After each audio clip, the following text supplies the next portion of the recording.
Bismillahirrahmanirrahim. Assalamualaikum warahmatullahi wabarakatuh. Alhamdulillahilladzi bi ni'matihi tatimmus shalihat. Wassalatu wassalamu ala sayyidis sadat, sayyidina wa maulana Muhammadin wa ala alihi wa sahbihi ajma'in, amma ba'd. Qala Allah subhanahu wa ta'ala fil Qur'anil Karim, A'udzu billahi minasy syaithanir rajim. Bismillahirrahmanirrahim.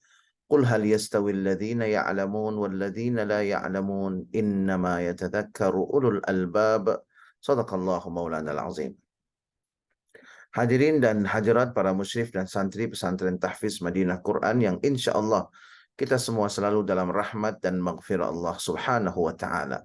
Alhamdulillah, kita bersyukur kepada Allah atas berbagai nikmat yang Allah limpah curahkan pada kita, wabil khusus nikmat iman dan nikmat Islam. Mudah-mudahan dengan iman dan Islam Allah bahagiakan dan selamatkan hidup kita, keluarga kita, anak-anak keturunan kita dunia dan akhirat. Mudah-mudahan dengan iman dan Islam kelak Allah subhanahu wa ta'ala anugerahkan pada kita husnul khatimah. Dan mudah-mudahan dengan iman dan Islam kelak Allah subhanahu wa ta'ala pertemukan kita dengan kekasih hati kita Nabi besar Muhammad sallallahu alaihi wasallam, meraih syafaat beliau, berkumpul bersama orang-orang yang saleh di dalam surganya Allah subhanahu wa ta'ala. Amin, amin, amin ya Allah ya Rabbal Alamin. Jamaah rahimakumullah, dalam kesempatan ta'lim kali ini kembali kita akan membahas bagaimana kehidupan Rasulullah sallallahu alaihi wasallam secara lebih mendetail, merujuk kepada kitab Asy-Syama'il Al-Muhammadiyah karya Imam At-Tirmidzi yang merangkum 400 hadis yang sahih mengenai kehidupan baginda Nabi Muhammad sallallahu alaihi wasallam. Masih membahas tentang usia baginda Nabi Muhammad sallallahu alaihi wasallam, diriwayatkan dari Aisyah radhiyallahu taala anha wa ardhaha. Beliau berkata, "Lamma qubida Rasulullah sallallahu alaihi wasallam, ikhtalafu fi dafnih. Faqala Abu Bakar, sami'tu min Rasulillah sallallahu alaihi wasallam syai'an ma nasituh. Qala ma qabadallahu nabiyyan illa fil mawdi' alladhi yuhibbu an yudfana fihi, idfinuhu fi mawdi'i firashih."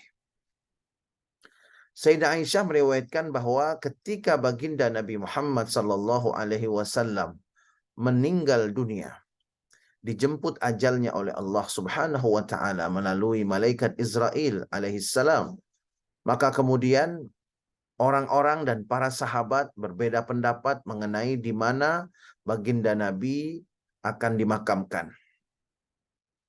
Maka kemudian Abu Bakar Siddiq radhiyallahu taala anhu warda berkata, "Aku mendengar sesuatu dari Rasulullah yang tidak pernah aku lupa."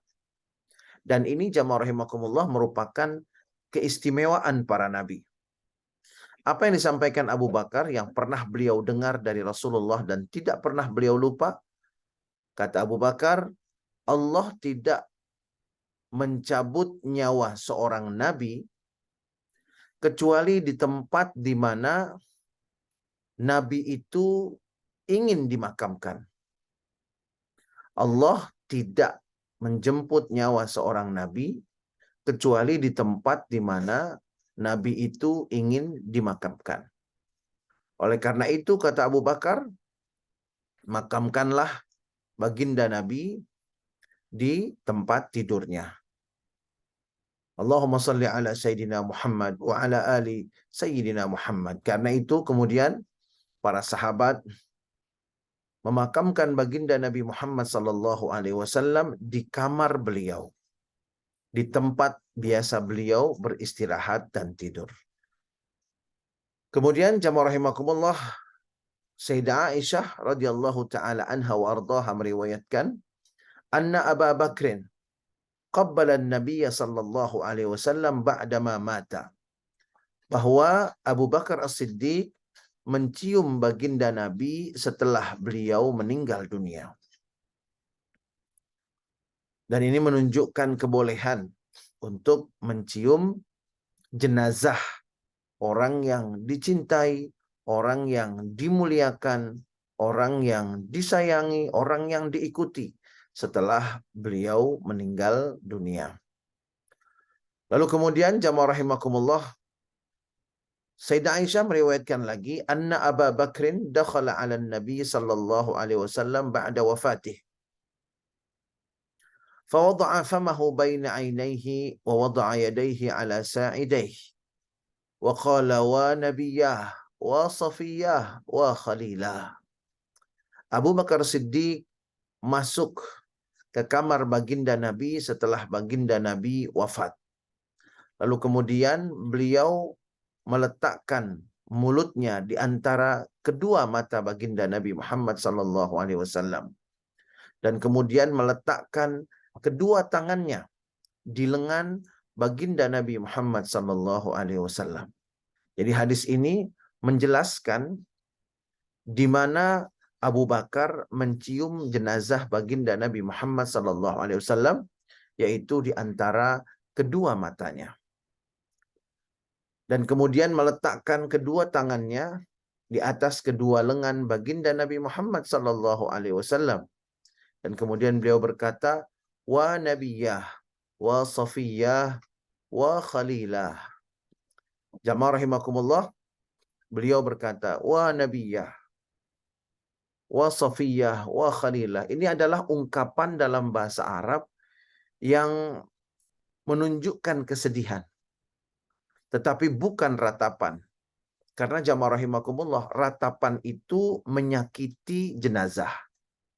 Sehingga jamaah rahimakumullah, ketika seumpamanya seseorang meninggal dunia atau orang tua umpamanya meninggal dunia, lalu kemudian anak-anaknya meratapi, bukan sekedar menangis, tapi meratapi, menangis, meraung-raung begitu, maka itu akan menyakiti jenazah. Itu akan menyakiti mayit. Menangis meraung-raung bukan menunjukkan rasa cinta dan sayang. Tetapi menangis meraung-raung ketika ada yang meninggal dunia, maka itu menunjukkan ketidaktahuannya. Dan ketidaktahuannya itu berdampak buruk kepada jenazah. Dia akan merasa tersakiti selama anak-anaknya atau orang-orang yang mengenal dan menyayanginya itu menangis meraung-raung. Karena itu menangis meraung-raung atau meratap, yang dalam bahasa Arabnya disebut an-niyahah, itu dilarang oleh baginda Nabi Muhammad sallallahu alaihi wasallam. Baginda Nabi ketika putra beliau yang bernama Ibrahim yang masih kecil meninggal dunia, beliau meneteskan air mata. Beliau menangis, sedih manusiawi, tetapi tidak meratap dan tidak meraung-raung. Wa nabiyah, wahai nabiku, wa safiyah, wahai pilihan Allah, wa khalilah, wahai sahabat tersayangku. Ini yang diucapkan oleh Sayyidina Abu Bakar As-Siddiq ketika beliau menjenguk jenazah baginda Nabi Muhammad sallallahu alaihi wasallam.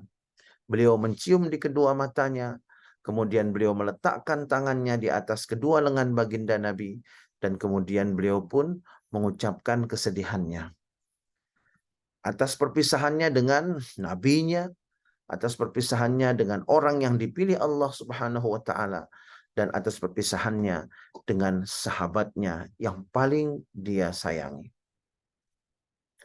Lalu kemudian jamaah rahimakumullah, sahabat Anas bin Malik radhiyallahu taala anhu meriwayatkan, "Lamma kana al-yawm alladhi dakhala fihi Rasulullah sallallahu alaihi wasallam al-Madinata, adha'a minha kull shay'in. فلما كان اليوم الذي مات فيه أظلم منها كل شيء وما نفضنا أيدينا من التراب وإنا لفي دفنه حتى أنكرنا قلوبنا." Jamaah rahimakumullah, hadis berikut menjelaskan betapa berdukanya Madinah Al-Munawwarah, betapa berdukanya para sahabat yang mulia dengan wafatnya baginda Nabi Muhammad sallallahu alaihi wasallam. Sayyidina Anas bin Malik meriwayatkan, pada hari di mana Rasulullah sallallahu alaihi wasallam datang dan tiba di kota Madinah, maka kedatangan beliau menerangi segala sesuatu. Madinah Al-Munawwarah menjadi terang benderang. Namun pada hari di mana beliau wafat, maka Anas bin Malik menggambarkan Madinah Al-Munawwarah pun menjadi gelap gulita. Allahumma salli ala Sayyidina Muhammad wa ala ali Sayyidina Muhammad. Dan jamaah rahimakumullah, hadis ini menggambarkan betapa kuatnya ikatan hati antara para sahabat dan Rasulullah sallallahu alaihi wasallam. Sehingga sahabat Anas bin Malik menggambarkan kedatangan Rasulullah adalah seperti matahari yang menerangi seluruh kota suci Madinah. Dan ketika beliau meninggal, jamaah rahimakumullah, seolah-olah matahari itu telah pergi dan kemudian suasana di kota Madinah pun menjadi serba gelap gulita. Allahumma salli ala Sayyidina Muhammad wa ala ali Sayyidina Muhammad. Jamaah rahimakumullah, ungkapan ini tidak hanya menunjukkan kesedihan, tetapi ungkapan ini juga memberikan gambaran kepada kita bahwa ketika kita dekat dengan orang-orang yang saleh, maka kehidupan kita pun akan tersinari. Kehidupan kita pun akan terang.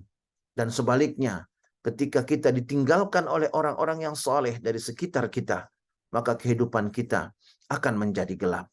Bahkan meskipun rumah kita dialiri oleh listrik puluhan ribu watt, dengan lampu-lampu yang begitu terang benderang di semua sudut dan pojok, tidak ada bagian kecuali diterangi oleh lampu yang dialiri listrik puluhan ribu watt tersebut. Tetapi jamaah rahimakumullah, ketika jauh dari orang-orang saleh, ketika jauh dari para pewaris Rasulullah sallallahu alaihi wasallam, warathatul anbiya, pewaris para nabi, para ulama yang istiqamah, maka jamaah rahimakumullah, pada hakikatnya kehidupan orang itu adalah kehidupan yang gelap dan tidak mendapatkan sinar dari Allah Subhanahu wa taala.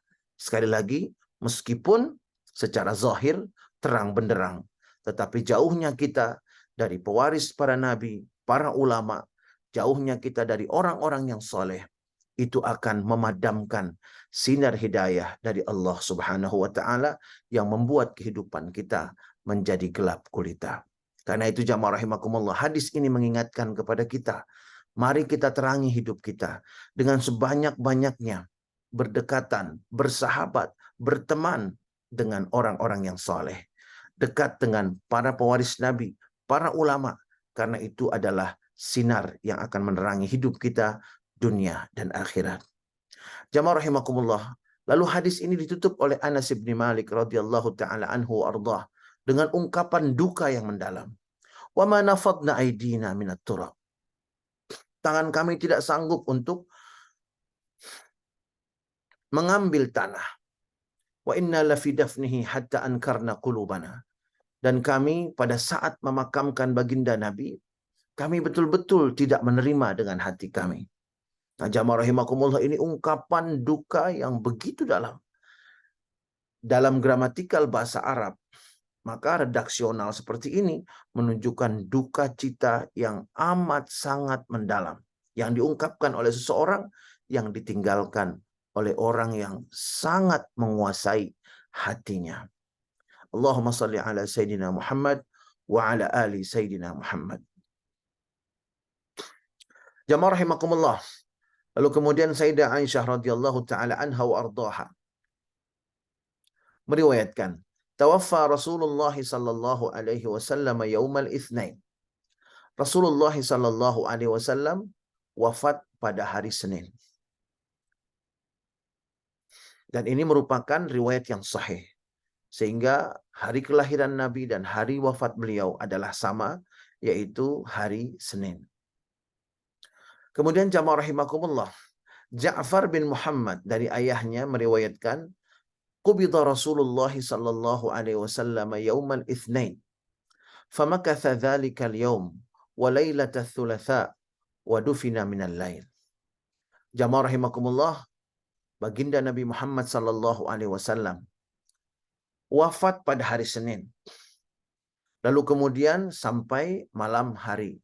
Wa lailatul thulatsa, dan juga sampai malam Selasa. Wa dufina minal lail, dan kemudian dimakamkan pada malam itu. Qala Sufyan wa qala ghairuhu. Sufyan dan juga orang-orang lainnya, para sahabat-sahabat lainnya berkata, yusmi'u sautal masahi min akhiril lail. Dan kemudian al-masahi yaitu al-Mijrafah alladhi hafara al-qabra wa huwa Abu Talhah, wa innama ta'akhkhara ad-dafnu li ikhtilafihim fi ta'yin makan ad-dafn wa lidahsyatihim bi adzal amr al-ha'il wa listighalihim bi nasbi imamin yatawalla masalih al-muslimin wa sima' al-masahib al-laili li hudu'ih. Jamaah rahimakumullah, dan pada malam hari itu digambarkan oleh sahabat yang mulia, malam di mana Rasulullah SAW meninggal. Mereka bisa melihat suara penggalian kubur. Mereka bisa melihat suara cangkul. Mereka bisa melihat suara alat-alat yang digunakan untuk menggali tanah untuk membuat makam baginda Nabi Muhammad SAW. Dan ini menunjukkan, jamaah rahimakumullah, betapa heningnya malam itu. Betapa sepinya malam itu. Jamaah rahimakumullah. Lalu kemudian dijelaskan, terlambatnya pemakaman baginda Nabi ada beberapa sebab. Yang pertama adalah karena para sahabat berbeda pendapat di mana makam baginda Nabi Muhammad SAW yang semestinya. Dan kemudian akhirnya ditetapkan oleh Sayyidina Abu Bakar As-Siddiq bahwa makam beliau adalah kamar beliau. Dan jamaah rahimakumullah, Sayyidah Aisyah tetap beristirahat dan tidur di kamarnya yang ada makam suaminya tercinta, Rasulnya tercinta, baginda Nabi Muhammad SAW. Dan kemudian jamaah rahimakumullah, ketika ayahandanya tercinta meninggal, lalu kemudian dimakamkan di sisi Rasulullah SAW, Sayyidah Aisyah pun tetap berada di rumahnya, tetap berada di kamarnya. Lalu kemudian jamaah rahimakumullah, Sayyidina Umar bin Khattab mendatangi Sayyidah Aisyah, kemudian meminta kepada Sayyidah Aisyah untuk bisa dimakamkan di samping kedua sahabatnya. Dan kemudian jamaah rahimakumullah, ketika Sayyidina Umar meninggal dunia, lalu kemudian dimakamkan di sisi kedua orang yang paling dia cintai, Rasulullah dan Abu Bakar Siddiq, maka kemudian Sayyidah Aisyah pun tidak masuk ke kamarnya kecuali dalam keadaan menutup auratnya. Allahumma salli ala Sayyidina Muhammad wa ala ali Sayyidina Muhammad. Betapa berhasilnya Rasulullah mendidik istri dan keluarganya untuk menutup auratnya. Sehingga sepeninggal beliau, istrinya tercinta Sayyidah Aisyah bahkan menutup auratnya karena Sayyidina Umar dimakamkan di kamar beliau. Allahumma salli ala Sayyidina Muhammad wa ala ali Sayyidina Muhammad.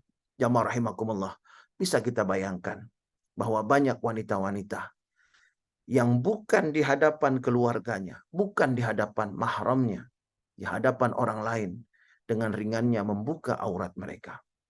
Sementara Rasulullah SAW meninggalkan sang istri dalam keadaan sang istri betul-betul kokoh dalam iman dan akidahnya. Sayyidah Aisyah tidak pernah membuka jilbabnya, tidak pernah membuka hijabnya. Semenjak Sayyidina Umar dimakamkan di dalam kamarnya. Jamaah rahimakumullah, inilah menunjukkan bahwa baginda Nabi Muhammad SAW bukan orang yang meninggalkan keluarganya dengan akidah yang goyah. Bukan figur yang meninggalkan keluarganya dengan iman yang kosong. Tetapi beliau telah berhasil mendidik keluarganya. Beliau berhasil mendidik istri tercinta. Berhasil mendidik putrinya, putri-putrinya untuk menjaga auratnya dan untuk menegaskan identitasnya sebagai seorang muslimah. Mudah-mudahan Allah Subhanahu wa taala memberi hidayah kepada istri, kepada anak-anak perempuan kita untuk mengerti bagaimana Rasulullah SAW memerintahkan mereka untuk menjaga dan menutup aurat mereka demi kepentingan dan keselamatan serta kebahagiaan, keberkahan mereka sendiri. Inilah jamaah rahimakumullah, taklim kita untuk kesempatan pagi hari ini yang menceritakan tentang saat-saat wafatnya Rasulullah SAW dan betapa ikatan batin antara sahabat dengan Rasulullah begitu kuat sehingga Sayyidina Anas bin Malik mengatakan, seterang apapun Madinah, sepeninggal Rasulullah, Madinah terasa sangat gelap. Dan segelap apapun Madinah, ketika Rasulullah datang, maka Madinah terasa terang benderang. Jamaah rahimakumullah, kebersamaan kita dengan orang-orang soleh, kebersamaan kita dengan para pewaris Nabi, itulah yang akan menerangi hidup kita. Dan sebaliknya, jauhnya kita dari orang-orang soleh, jauhnya kita dari para ulama pewaris Nabi, itulah yang akan membuat kehidupan kita berubah menjadi gelap gulita. Bismillahirrahmanirrahim. Alhamdulillahirabbil alamin. Allahumma salli ala sayyidina Muhammad wa ala ali sayyidina Muhammad. Allahumma la tada' lana fi majlisina hadza dhanban illa ghafartah. Ya Allah, ampuni dosa-dosa kami yang hadir di majlis ini. Wala aiban illa satartah. Ya Allah, tutup aib kami dunia akhirat. Wala maridan illa syafaitah. Yang sakit berikan kesembuhan. Wala dainan illa qadaitah. Yang berhutang mampukan untuk melunasi hutang-hutangnya. Wala hajatan min hawaijid dunya wal akhirah illa qadaitaha wa yassartaha ya Allah rabbal alamin. Yang memiliki rencana, mudahkan urusannya untuk kemaslahatannya dunia dan akhirat. Rabbana hab lana min azwajina wa dhurriyyatina qurrata a'yun waj'alna lil muttaqina imama. Ya Allah ya Rabbana, anugerahkan pada kami pasangan hidup kami, anak-anak keturunan kami. Jadikan mereka semua ya Allah penyejuk mata kami, dan jadikan kami pemimpin orang-orang yang bertakwa. Rabbana ighfir lana wa liwalidayna warhamhuma kama rabbayana shighara. Rabbana atina fid dunya hasanah wa fil akhirati hasanah wa qina adzaban nar. Wa sallallahu ala sayyidina wa maulana Muhammadin wa ala alihi wa sahbihi wasallam. Walhamdulillahi rabbil alamin. Kita tutup dengan doa kafaratul majlis. Subhanakallahumma wa bihamdika asyhadu an la ilaha illa anta astaghfiruka wa atubu ilaik. Billahi taufiq wal hidayah. Wassalamualaikum warahmatullahi wabarakatuh. Waalaikumsalam warahmatullahi wabarakatuh. Syukran Buya, Bapak Ibu Syukran semua. Buya. Terima kasih Bu Yeni. Barakallahu fikum.